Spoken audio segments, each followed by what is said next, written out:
Those who might question whether Jaromir Jagr is the biggest free agent signing in Calgary Flames history obviously don't live in Calgary. They obviously haven't seen any of the thousands of red number 68 jerseys dotting the city already. They haven't heard the excitement in the voices of his new teammates, or seen the bounce in the 45-year-old's step as he giddily returns to the game he's dominated for 27 years. They haven't reacted to today's news. Jagr will make his debut in Los Angeles tonight, with a fist pump, followed by furious texts to friends with plans to set aside everything to watch. They haven't shaken hands or posed for a selfie with the mule-eating traveling Jags, whose admiration of the European Gretzky is now shared by a city that needed something to rally around.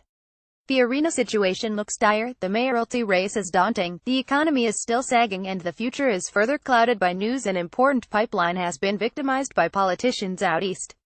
Again, a lackluster 25 preseason had locals worried the team would get off to yet another slow start, and fans wondered aloud if a 35-year-old goaltender would be able to shoulder the load on a team that appears poised to contend if only a Mika Kiprusoff-like figure emerges. And then, after months of rumors and wishful thinking, Flames general manager Brad Treliving gives the city something almost as refreshing as a Rocky Mountain sunset. He caps off months of quiet talks by inking Jagr to a one-year, $1 million deal to plug a hole on the right side of a third line none of the organization's youngsters appeared ready for. Euphoria ensues. Will the game's second leading scorer of all time have much of an impact offensively? Few expect so, although anything close to last year's 16 goals and 46 points in Florida would be a coup for a man making only slightly more than the league minimum. Even if not, what he's added to the organization without even stepping into the lineup has been invaluable.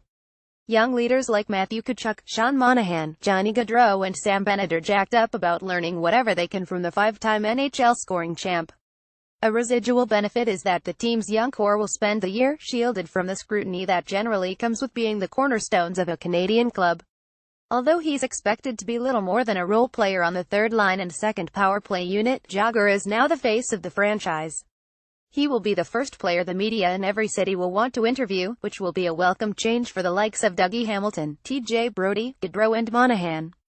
Worries that Jag's rockstar status would see him take over a dressing room that already had solid leadership under Mark Giordano have been replaced by relief. The animated Czech star is here to lighten the mood. Case in point, at Saturday night's home opener, the Flames trailed Winnipeg 31 after playing their fourth straight period of punchless hockey.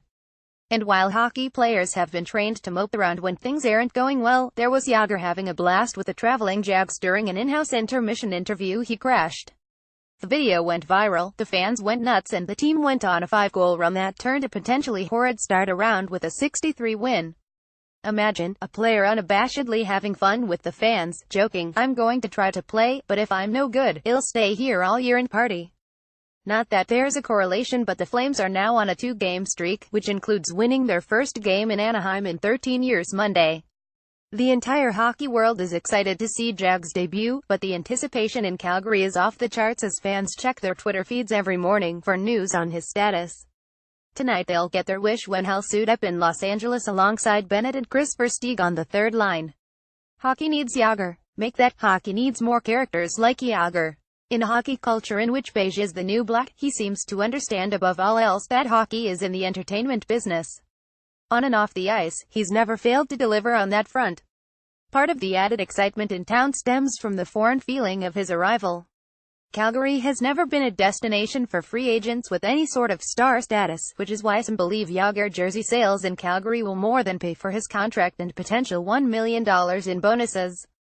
The biggest free agent signing before Jagr would have been inking Jay Bouwmeester in 2009 after Daryl Sutter traded for negotiating rights to the then 25-year-old star defenseman. In a small market city that has never been able to compete for significant free agents, the reality has long been that Calgary is a city where the big boys generally leave for greener pastures and more greenbacks. The departures of Al MacInnis, Theo Fleury, Joan Wendick and Mike Vernon all essentially revolved around money the Flames couldn't afford to pay. Although Jagr is 45 and nowhere near the player he once was, the belief in Calgary is he's still more than just a novelty item. His impact has been felt all 8 days since he arrived. And Calgarians can be forgiven for treating it like it's bigger than Stampede.